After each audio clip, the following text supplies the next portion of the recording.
Hello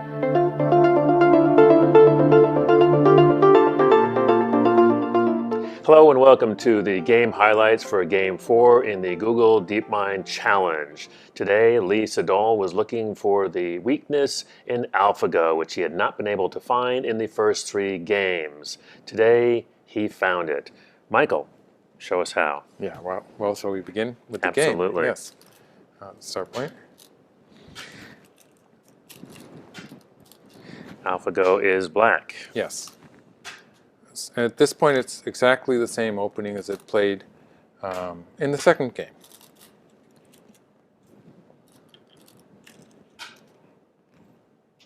And at this point, Lee Sedol changed tactics. In the second game, he played here, and AlphaGo actually left that. So this was actually a kind of a surprise, because just about everyone was expecting AlphaGo to be sort of orthodox in its opening. And so when in that game, AlphaGo left it and played on this side here. So Lee Sedol apparently didn't like that, and so he changed his move here. Top players also, people tend to like to change their moves just to avoid the same game, for one thing. Okay. And maybe he thought that it was important for him to keep AlphaGo on the defensive a little bit, because this sort of threatens to attack these stones. So black is sort of needs to play that extension, and gives Lee Sedol the chance to play the Kakari. Very common position here. Locally, there's a lot of moves that white can choose from. Basically, any move directly protecting this one stone will allow black to play towards the right side here and make a framework here while letting white live. That would be also a joseki, but since black does have this weak stone here, it sort of makes sense for white to switch the side here and allow black to take the corner and create a white weak black group. And now black played once here. This is really big in helping black's framework, and white played the final, you could call that the final big point, or the final oba. Then this was an interesting move. Interesting move. It's not unheard of. It's a move that has been played before.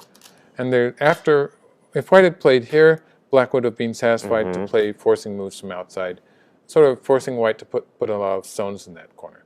So this was the plan. So white says, no, you can't do that. Now black's aim is to try to get some maji in the corner. Like there's moves like this, which can cause some trouble in the corner. But it's interesting that before black does that, AlphaGo plays once here in an attempt to sort of erase the side first and then go back there later. And I don't really know why. I think Lee Sedol might have been worried that at this point in time, now AlphaGo would be trying something in the corner. I'm not really clear as to how that would turn out. But normally I think white should have been playing one push at least. And hopefully if black plays here, then it would be a different story when white plays here. There would be more space for this white. Sure. In the actual game, white played here immediately. And this does sort of make white a bit cramped. So this is something that I didn't really like for white. I noticed. And I thought it was a bit difficult. In this fight, both the black group and the white group are actually weak groups. And if you look at the positions on the side, we can see that it looks like, for instance, if white plays here, if we just look at this position, black's group is the weaker one. But there is the fact that now it's black's move, so black gets to play the key move here. That's a kind of a vital point in white's shape. And so because of that, the strength of the two groups is maybe about the same. There's also the fact that if black can curl around on the top here, there's going to be a big moyo in this area. Okay. So white decided to play the safe move. We can see AlphaGo playing very aggressively here, pushing, and just closing off the center, and then connecting. This is sort of a vital point in white's shape. With this move, white has a living shape. And so far, white has taken territory here, here, here, and a framework here, which is not really so big. Black, this is not really territory. Black has territory in the corner maybe here, and then this framework. So what happens to this framework is really important in this game. It's white's turn. White played here. And so white started by invading the side here. but decided that it was a bit heavy to actually be moving out with these stones, so he played a very light move here. This is sort of moving out, not really trying to save all of the stones, but also looking at the cut here. And this cut came later in the game, but this is always something that white is sort of hoping to play at some point. Okay. Played there. This is similar to the magic move in game 2. Game I think 2, it was. 37. Yeah. Although that, of course, was... This is more of a normal shoulder hit, right? It's a more normal shoulder hit. In this case, actually, black is trying to sort of cover up on the top and surround these stones, depending on how white handles it. So in that way, it also resembles a move that Lee Sedol played in game number 3, in which case he was attaching against a white structure in the lower right, actually, in an attempt to attack white's center group. So this is basically an attack, oblique attack against white stones here. And instead of trying to take territory over the side, which would sort of fall into black's trap, white does have to push through here and try to make a connection with these two groups. Again, just like here, AlphaGo is playing very strongly. It's quite a similar shape, actually. At this point, white does have a kind of a connection. If white had, for instance, played something like this, it would have been much more peaceful. Black would probably just take the one stone. And black would have some thickness towards here, would still have the corner territory and this territory, and would later have a move here to cut this off. So white would need to put one more stone in, for instance, here.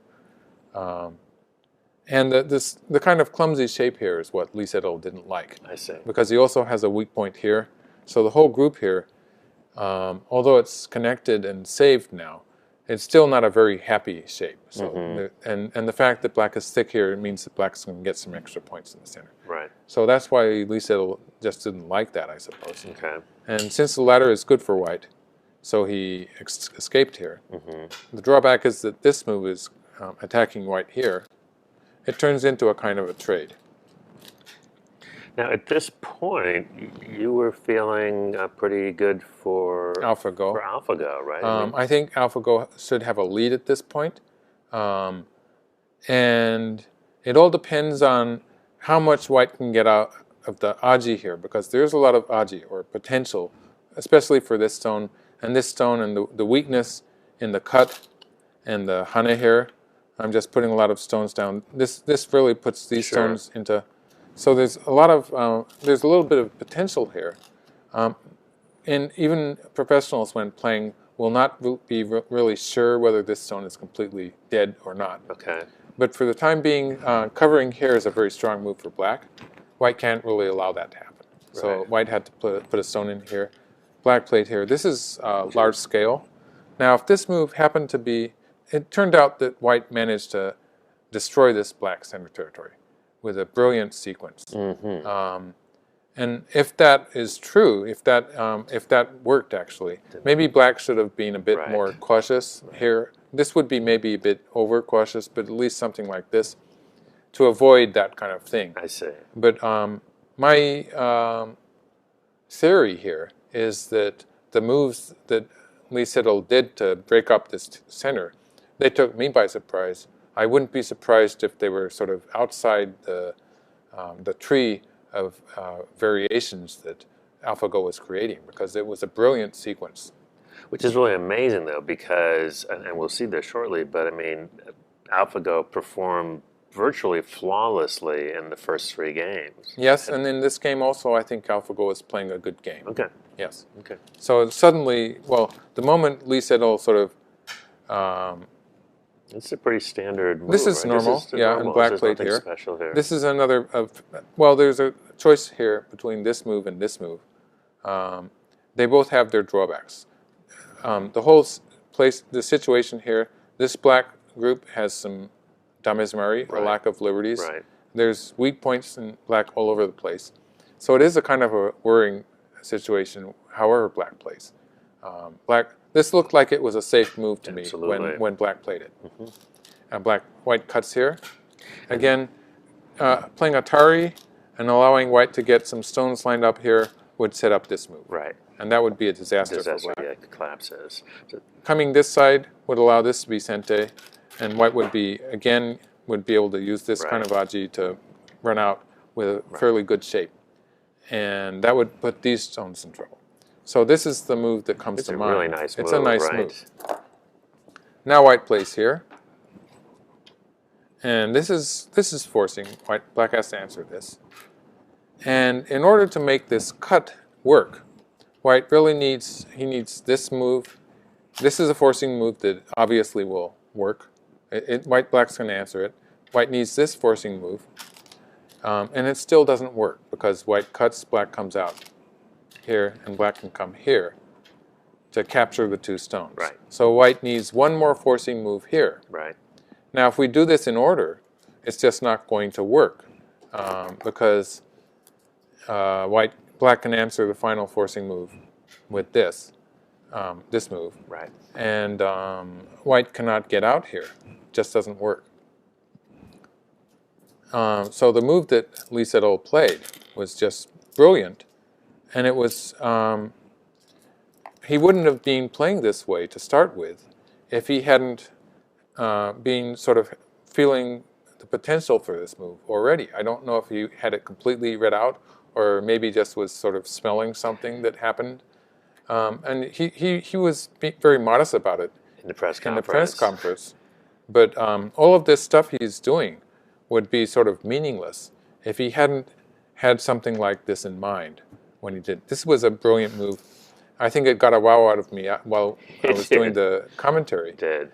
Basically, if black plays here, it means that white will get that extra forcing move here. And this would set up the capture here of the two black stones. Not really paying very much for it. Right. Capturing these two stones would give white a victory.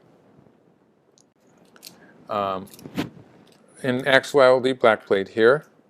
White pushed through here. Black covered. And white cut. Now at this point, it's still not clear what's going to happen. If black takes the one stone, white can force with this. And force with this. And again, white's got the three forcing moves that he needed. So white can cut here. And capture the two stones. Right. So it's these 3 points that white needs to make this cut work. So that's relatively simple. In the actual game, AlphaGo stopped playing in this vicinity at this point. Now, the move that I was looking at was this one.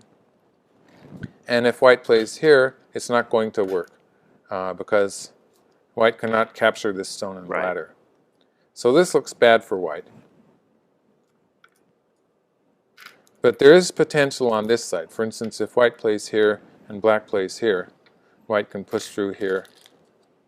Black covers, white cuts. And now white plays here. After this, the throw in here, which kills these stones, and the cut there. Well, this is bad too. Yeah. So this would capture these stones here. Very nice. So this would be a disaster. I'm not really clear what happens if black plays this move on this side, in which case it doesn't really seem to work. But in actuality, AlphaGo apparently decided that it didn't work to play here. And so AlphaGo started doing stuff like this. Which is... And it just didn't work. Just doesn't work, right? And after this, actually, the game sort of deteriorated for AlphaGo because AlphaGo was just doing all sorts of things that did not work and now took here. Yeah, right. And then played down here. And white just took. Black played the key point. But black was already losing the semi here. This whole sequence, it didn't... black gained some back on here, but it increased white's territory here. Really wasted the black potential there. And in the center, again, this point, and cutting off the two stones is Miai. So at this point, the game is already looking good for white. It's an amazing turnaround for Lee Sedol, who had, basically, we had counted, 80, 90, 100 points. Without anything like this, the game would have been hopeless for white.